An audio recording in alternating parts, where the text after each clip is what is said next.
Wythenshawe, Manchester, Tuesday, July 9th, 2025, 6:30 a.m. The summer sun was already casting long shadows across the working-class neighborhood where Tyson Fury had grown up, and where he still chose to live despite his $146 million fortune. The retired heavyweight champion was driving his Ferrari 488 through the familiar streets, heading to his morning workout at the local gym he had built for underprivileged youth. It was meant to be just another routine morning in the life of Britain's most beloved athlete. But as Tyson rounded the corner onto Holyhedge Road, something caught his eye that would change two lives forever. A man was walking along the side of the road, his pace steady but labored. Even from a distance, Tyson could see the exhaustion in the stranger's posture, shoulders hunched forward, head down, each step requiring visible effort. There was something about the man's determination, the way he pushed forward despite obvious fatigue, that reminded Tyson of himself during his darkest days.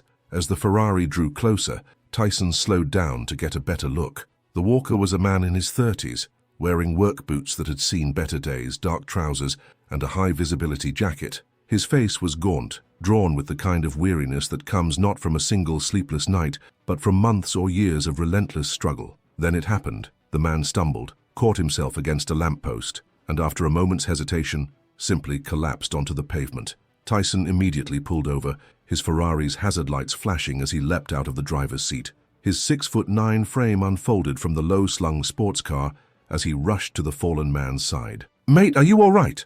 Tyson called out, kneeling beside the stranger.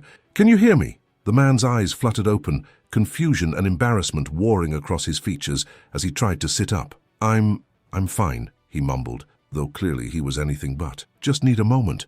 "Easy there," Tyson said, placing a steadying hand on the man's shoulder. "When's the last time you ate something?" The question seemed to hit the stranger like a physical blow. He looked away, unable to meet Tyson's eyes. "Yesterday morning," he admitted quietly. "Jesus Christ," Tyson muttered under his breath. He helped the man to his feet, noting how light he felt, how his clothes hung loose on what had once been a more substantial frame. "What's your name, mate?" "Derek," the man replied, still avoiding eye contact. "Derek Hargreaves. Listen, I appreciate the help, but I really need to get to work. I can't be late." Tyson looked around, taking in their surroundings. They were on a stretch of road that ran between residential areas and the industrial district, where most of the local factories were located. "Where do you work?" Derek pointed down the road, toward a cluster of buildings visible in the distance. "Pemberton Manufacturing, about another 6 kilometers from here." 6 kilometers? Tyson's eyes widened. "Mate, you were walking to work. From where?" "From home," Derek replied as if it were the most natural thing in the world. "Takes me about an hour and a half each way." The implications hit Tyson like a sledgehammer. "You walk 15 kilometers round trip to work every day?" Derek nodded, finally looking directly at the famous boxer. Recognition flickered in his eyes, followed immediately by embarrassment.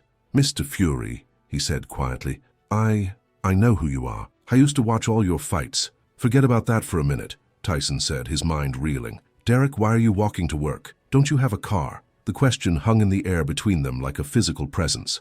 Derek's face crumpled slightly, and for a moment Tyson thought the man might break down entirely. When Derek finally spoke, his voice was barely above a whisper. "I sold it," he said, 3 months ago. "Needed the money for my daughter's medical bills." Tyson felt something cold settle in his stomach. "Medical bills?" Derek nodded, tears beginning to well up in his eyes. "Lily, she's 8 years old. She has acute lymphoblastic leukemia. The NHS covers most of it, but there are treatments, experimental treatments that might help her. They're not covered." The world seemed to tilt on its axis.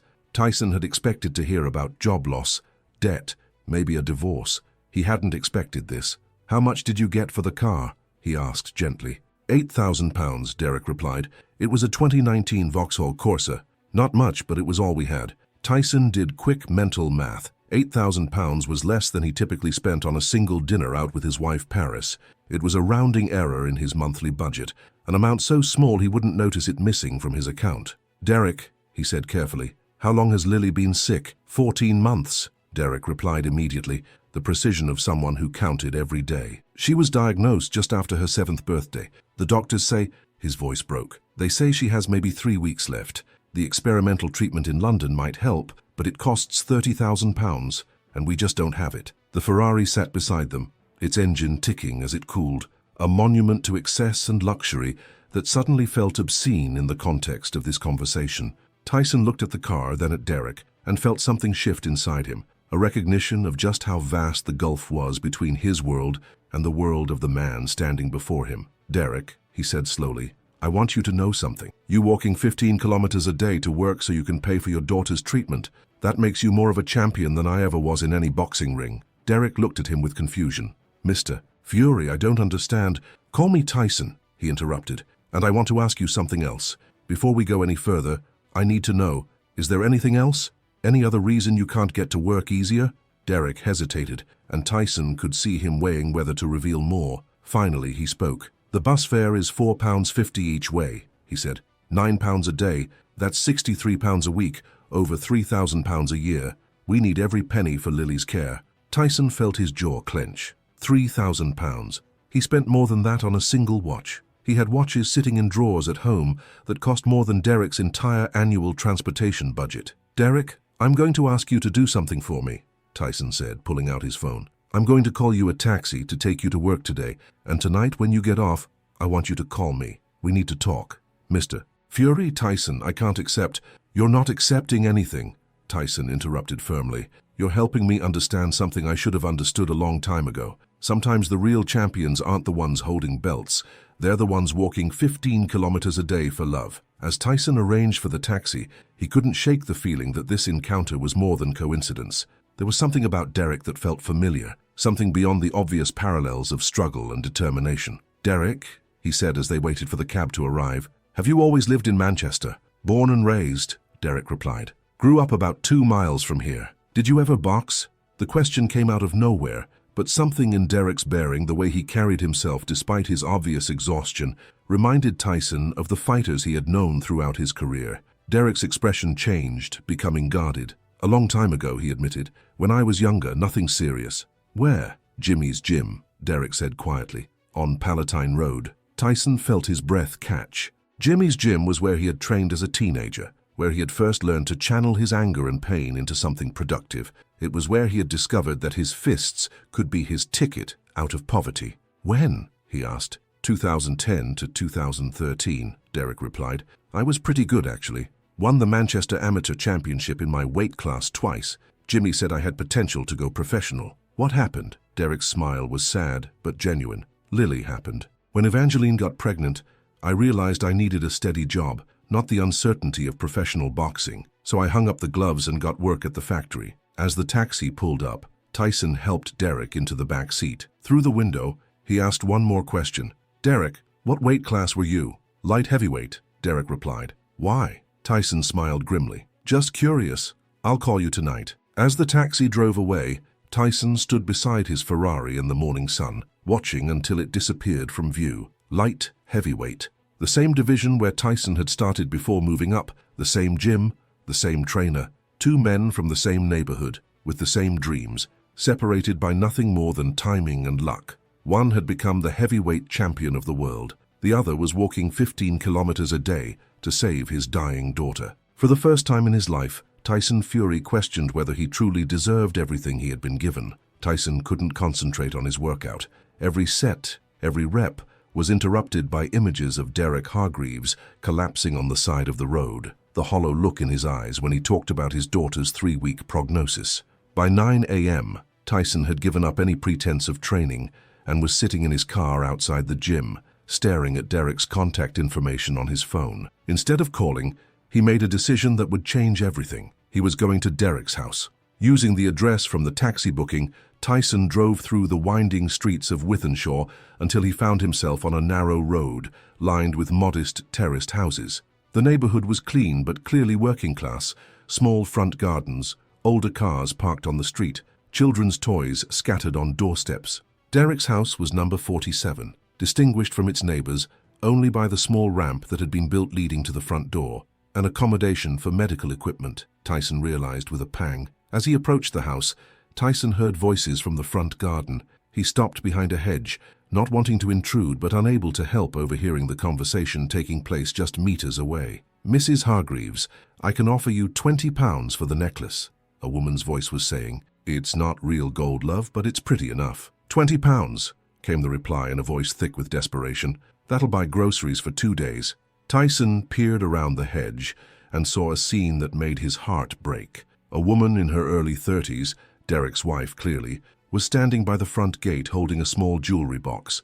Several other women from the neighborhood were gathered around, examining various pieces of jewelry laid out on a small table. Evangeline Thornfield was a pretty woman, but exhaustion had drawn lines around her eyes and hollowed her cheeks. Her blonde hair was pulled back in a simple ponytail, and she wore clothes that had obviously been chosen for practicality rather than style. As Tyson watched, she picked up a wedding ring from the table. Not the simple band she still wore, but what looked like an engagement ring. "This one's worth more," she said to Cordelia Bramwell, a neighbor who was examining the jewelry. "It was my grandmother's. Derek doesn't know I'm selling it." Cordelia looked uncomfortable. "Evie, love, are you sure about this? Your engagement ring?" "I sell one piece a day," Evangeline replied, her voice matter-of-fact despite the tears in her eyes.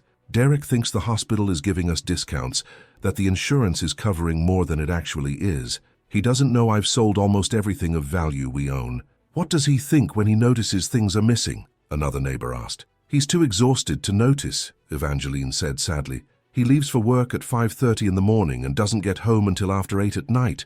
By then, he barely has energy to eat dinner and spend a few minutes with Lily before collapsing into bed." Tyson felt sick. While he had been sleeping in until 10 a.m. in his mansion, Derek had been walking through the dark streets of Manchester, beginning a 15-kilometer journey on an empty stomach. "How is Lily today?" Cordelia asked gently.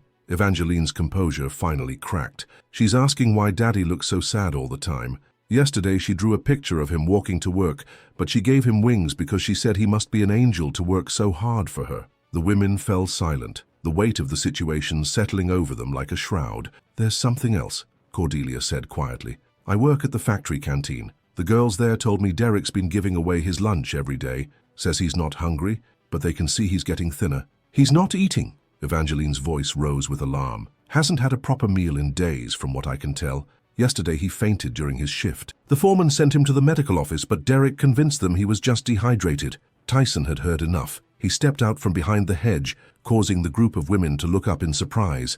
Recognition dawned on several faces immediately. "Mrs. Hargreaves," he said gently, "I'm Tyson Fury. I met your husband this morning." Evangeline's face went white. "Oh, God, what's happened? Is Derek all right?" "He's fine," Tyson assured her quickly. "I gave him a ride to work after he had a little dizzy spell, but I think we need to talk." The other women began to disperse, sensing that something significant was about to happen. Cordelia gave Evangeline's shoulder a supportive squeeze before heading back to her own house. "Would it be all right if I came in?" Tyson asked. "I'd like to meet Lily." Evangeline nodded, still stunned by the surreal nature of having Tyson Fury at her front door. She led him through a small hallway into a living room that was clearly the heart of the family's life. Medical equipment was discreetly positioned around the room, and children's drawings covered most of the wall space. The sound of children's voices came from upstairs, cartoons playing on a television punctuated by occasional laughter. "Lily," Evangeline called up the stairs, "come down here, sweetheart. There's someone I'd like you to meet." The sound of small feet on stairs preceded the appearance of an 8-year-old girl who took Tyson's breath away. Lily Hargreaves was tiny for her age, made smaller by the effects of chemotherapy that had taken most of her hair, but her eyes were bright and curious, and when she smiled, Tyson could see both her parents in her features. "Mummy, who's this giant man?" Lily asked, without any of the shyness typically associated with meeting strangers. "This is Mr. Fury," Evangeline said. "He knows your daddy." Lily's eyes widened with excitement. "Are you the Tyson Fury, the boxer?" "That's right," Tyson said, kneeling down to bring himself closer to her eye level. "How did you know?" "Daddy told me about you," Lily said, her enthusiasm infectious despite her obvious frailness. "He said you're from Manchester, just like us, and that you never gave up even when things were really hard." "Your daddy's right," Tyson replied, feeling his throat tighten. "Can I see some of your drawings? Your mum tells me you're quite the artist." Lily beamed with pride and ran to fetch a folder full of her artwork. As she spread the drawings across the coffee table, Tyson was struck by their consistent theme, family. Drawing after drawing showed stick figures that were clearly meant to represent Derek, Evangeline, and Lily herself, always together, always smiling. But one drawing caught his attention immediately. It showed a tall stick figure walking along a road, but the figure was wearing what looked like boxing gloves. "Tell me about this one," Tyson said, pointing to the drawing. "That's Daddy going to work," Lily explained matter-of-factly. "I gave him boxing gloves because Mummy told me he used to be a boxer like you. She said he was really good, but he stopped when I was born so he could take care of me." The simple innocence of the statement hit Tyson like a physical blow. Here was a child who understood on some level that her father had sacrificed his dreams for her, and she had processed this information not with guilt, but with admiration. "Lily," he said carefully, "what do you want to be when you grow up?" "I want to be a doctor," she replied without hesitation, "so I can help other little girls who get sick like me." Tyson looked up at Evangeline, who was watching the interaction with tears in her eyes. The courage of this family, the father walking 30 kilometers a day on an empty stomach, the mother selling her wedding jewelry piece by piece, the daughter dreaming of helping others even as she fought for her own life, was humbling beyond words. "Lily," Tyson said, "would you like to draw me a picture?" "Really?" Her face lit up with excitement. "Really? But I have to go talk to your mummy for a few minutes first. Grown-up stuff? Is that okay?" Lily nodded enthusiastically and settled down with her crayons, while Tyson and Evangeline stepped into the kitchen. "Mrs. Hargreaves," Tyson began, but she interrupted him. "Please, call me Evie. Evie, I need to ask you something, and I need you to be completely honest with me. How bad is the situation, really?" Evangeline looked out the kitchen window toward the back garden, where a small swing set sat unused. When she spoke, her voice was barely above a whisper. "We have £43 in our bank account," she said. "The mortgage payment is due in 2 days. £800. Derek doesn't know we're about to lose the house because I've been telling him I've been making the payments with money from selling things." Tyson felt the room spin slightly. "And the medical bills. The experimental treatment costs £30,000. We've raised £8,000 from selling the car and everything else we own. The hospital needs a deposit of £15,000 before they'll even begin the treatment. And Lily," her voice broke completely, "the doctors say if we don't start the treatment within the next 2 weeks, it'll be too late." "Does Derek know?" "He knows about the treatment, but he doesn't know how close we are to losing everything. He thinks I'm managing things better than I am. Yesterday he asked me if I thought we should start planning Lily's birthday party for next month." Tears streamed down her face. "I didn't have the heart to tell him we might not have a house to hold it in." The kitchen fell silent, except for the sound of Lily humming to herself in the living room as she worked on her drawing. Through the thin walls, they could hear her singing a song about rainbows and sunshine, her voice sweet and pure despite everything she was enduring. Tyson pulled out his phone and scrolled through his contacts until he found the number for Montague Fairfax, his financial advisor. "What are you doing?" Evangeline asked. "Making some calls," Tyson replied. "Evie, I need you to promise me something. Promise me you won't sell anything else until I talk to Derek tonight." "I don't understand. Just promise me." Before Evangeline could respond, Lily's voice called out from the living room. "Mr. Fury, I finished your picture." They returned to find Lily holding up a drawing that made Tyson's breath catch. It showed 2 stick figures, one tall, one small, both wearing boxing gloves and standing in what appeared to be a boxing ring. Above them, she had written in careful block letters, "Champions help champions." "Do you like it?" Lily asked eagerly. Tyson took the drawing with hands that shook slightly. "Lily, this is the most beautiful thing anyone has ever made for me." "Really? Really, can I keep it?" "Of course, but Mr. Fury, can I ask you something?" "Anything. My daddy says champions never give up. Is that true?" Tyson looked at this brave little girl, fighting a battle that no child should ever have to face, asking him about courage and perseverance while her father walked 15 kilometers a day and her mother sold her wedding jewelry to keep their family afloat. "Yes, sweetheart," he said, "champions never give up. And neither do the people who love them." As Tyson prepared to leave, he hugged Lily goodbye and shook Evangeline's hand, but at the door he turned back. "Evie, there's something else I need to tell you. I'm going to Derek's factory this afternoon. I need to speak with his supervisor." "Why?" Alarm crept into her voice. "Because champions look out for each other," Tyson replied. "And it's time your family remembered what it feels like to win." The drive to Pemberton Manufacturing took Tyson through industrial Manchester, past the kinds of buildings where dreams were often deferred in favor of steady paychecks and family responsibilities. As he pulled into the factory parking lot, his Ferrari drew curious stares from workers on their lunch break, men and women in work clothes who looked at the expensive car with a mixture of admiration and bewilderment. Inside the factory office, Tyson found himself face to face with Bartholomew Sinclair, the plant manager. Sinclair was a heavy-set man in his 50s who clearly wasn't used to having celebrities walk into his office unannounced. "Mr. Fury," Sinclair said, still processing the surreal nature of the situation, "to what do I owe this unexpected pleasure?" "I'm here about one of your employees," Tyson said without preamble. "Derek Hargreaves." Sinclair's expression immediately became guarded. "Derek? Is he in some kind of trouble?" That depends on your definition of trouble, Tyson replied. I understand his performance has been declining recently. Look, Mr. Fury, I don't know what Derek's told you, but the truth is, he's become unreliable. Missing shifts, falling asleep on the job, making mistakes that cost us money. I've been patient because he's got family problems, but there's only so much I can do. Tyson felt his jaw clench. When you say missing shifts, what exactly do you mean? Last week he called in sick 3 days.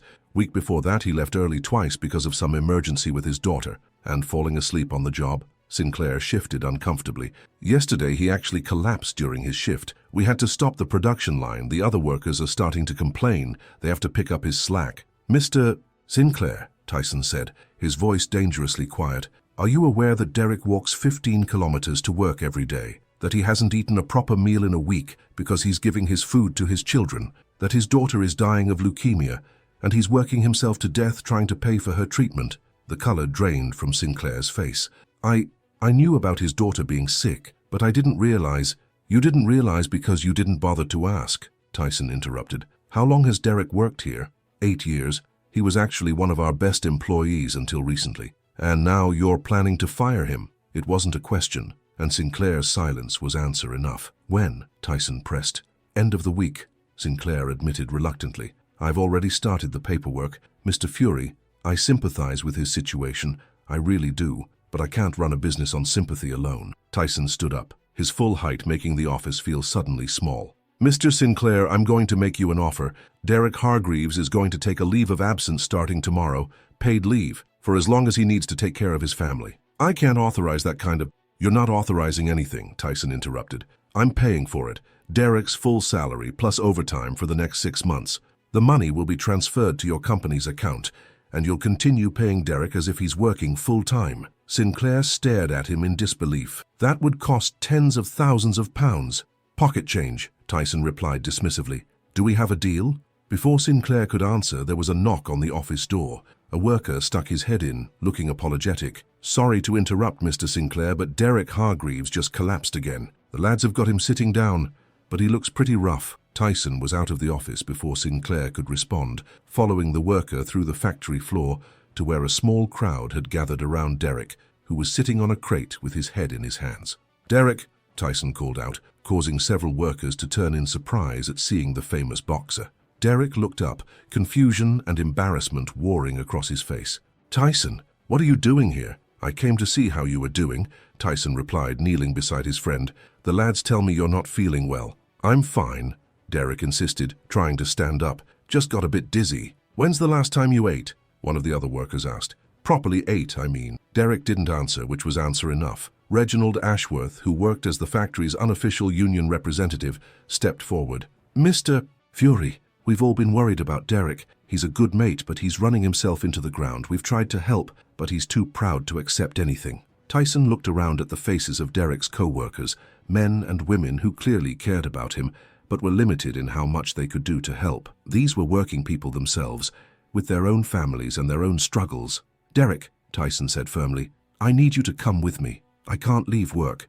Yes, you can, Mr. Sinclair has agreed to give you some time off. Paid time off. Derek looked between Tyson and his manager, confusion evident on his face. I don't understand. You will, Tyson promised. But first, we're going to get you some food, and then we're going to make a few stops. An hour later, after Derek had eaten his first proper meal in days, they were sitting in Tyson's car outside Manchester Premium Motors, one of the city's largest Ford dealerships. Tyson, I don't understand why we're here, Derek said, looking dazed. Because you need a car, Tyson replied simply. I can't afford a car. That's why I sold mine. Who said anything about you buying it? Nigel Weatherby, the dealership manager, approached. Mr. Fury, everything's ready. Excellent. Derek, meet Nigel. Weatherby led them toward the trucks. They stopped in front of a gleaming black Ford F-150. Derek, Tyson said, taking the keys, this is yours. Derek stared at the truck. This is a joke, right? No joke, mate. I can't accept this. It's too much. You know what's insane? A man walking 30 kilometers a day while his daughter is dying because he can't afford bus fare. Derek's composure cracked. Tears streamed down his face. Why are you doing this? Because 18 years ago, I was an angry kid from Wythenshawe. A boxing trainer gave me a chance. But this is thousands of pounds. Derek, this costs less than I spend on watches. Are you going to let pride prevent your daughter from getting treatment? There's something else, Tyson said, pulling out an envelope. £100,000 for Lily's treatment. Derek staggered backward. I can't accept that. You're not accepting charity. You're accepting recognition from one fighter to another. We trained at the same gym. The only difference is I got lucky and you got unlucky with life. Derek was crying openly. I told Lily that champions never give up. She asked me if I was a champion too. What did you tell her? I told her I was just a dad doing his best. Tyson smiled. Same thing, mate. 6 months later, Lily was in full remission. The family kept their house, and Derek returned to work healthy. During a visit, Lily presented Tyson with a drawing showing 2 figures wearing crowns. Above them, real champions make other champions. Why crowns this time? Tyson asked. Because Daddy said the best champions help other people win at life. Derek wiped away a tear. You reminded me what it felt like to be a champion. You were always a champion, Derek. Sometimes they wear boxing gloves, sometimes work boots, but they never give up on the people they love.